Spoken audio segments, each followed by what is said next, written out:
Hello, this is Dr. Dhanashree Rohinkar, consulting homeopath Pune Maharashtra. Case taking का जो हमारा series चालू है उसमें आगे हम कंटिन्यू करेंगे। जैसे केस टेकिंग में हम पूछते हैं personal history, past history, surgical history, birth history, तो इसका क्या इम्पोर्टेंस है हमारे होम्योपैथिक केस टेकिंग में। जैसे पर्सनल हिस्ट्री में से हम समझ में आता है कि पर्सन को क्या हैबिट्स है। जैसे आजकल बहुत कॉमन जो रहते हैं मीन्स अल्कोहल, टोबैको, ये सब पर्सनल हिस्ट्री में आता है। जैसे दिन भर का उनका रूटीन कैसा रहता है, ये भी पर्सनल हिस्ट्री में आता है। तो और पर्सनली उनको क्या क्या कहाँ कहाँ पे उनको दिक्कत आता है, ये भी पर्सनल हिस्ट्री से हमें पता चलता है।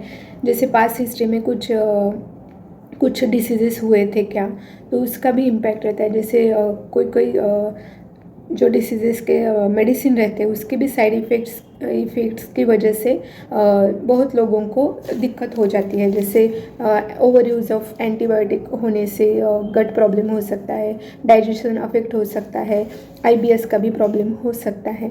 तो ये सब जानना बहुत ज़रूरी है हमारे होम्योपैथिक हिस्ट्री में।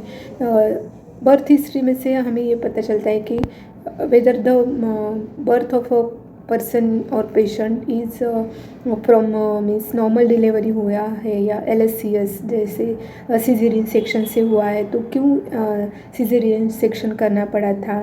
तो means during pregnancy of means mother any complication हुआ था क्या, तो ये सब बहुत ज़रूरी होता है ताकि हम ये जान सके कि the person is means tendency क्या है उसकी बॉडी की।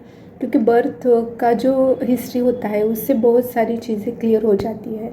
और जैसे चाइल्डहुड का जो माइलस्टोन का हिस्ट्री रहता है, कोई कोई बच्चों में कोई माइलस्टोन स्किप भी हो जाता है या फिर डायरेक्टली अगले माइलस्टोन पे जंप हो जाता है। जैसे कोई किड्स जो रहते हैं जो डायरेक्टली मीन्स रेंगते नहीं है, डायरेक्टली खड़े ही हो जाते हैं, तो दैट इंडिकेट्स मीन्स वो स्किप करता है एक आधा माइलस्टोन। तो क्यों करता है, is there any deficiency of calcium और आयरन और मसल वीकनेस है क्या है, ये सब उसमें से समझ में आता है। Okay, then in case of females pregnancy की हिस्ट्री, प्रेगनेंसी में क्या कॉम्प्लिकेशंस हुए थे।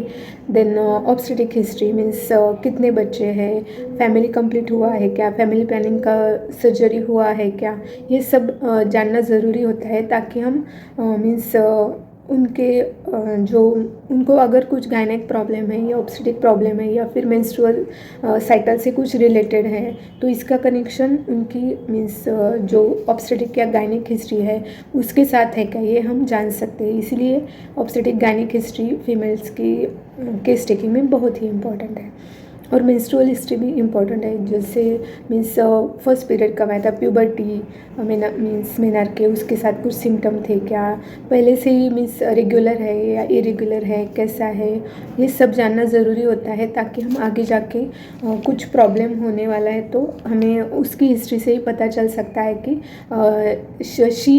She has a tendency for this disease. तो मीन्स हिस्ट्री का बहुत ज़्यादा इम्पोर्टेंट है होम्योपैथिक केस टेकिंग में। हमारे अगले एपिसोड में हम देखेंगे कि लैब इन्वेस्टिगेशंस का हमारे होम्योपैथिक केस टेकिंग में क्या इम्पोर्टेंस है। सो स्टे ट्यून और take care. Thank you. Okay.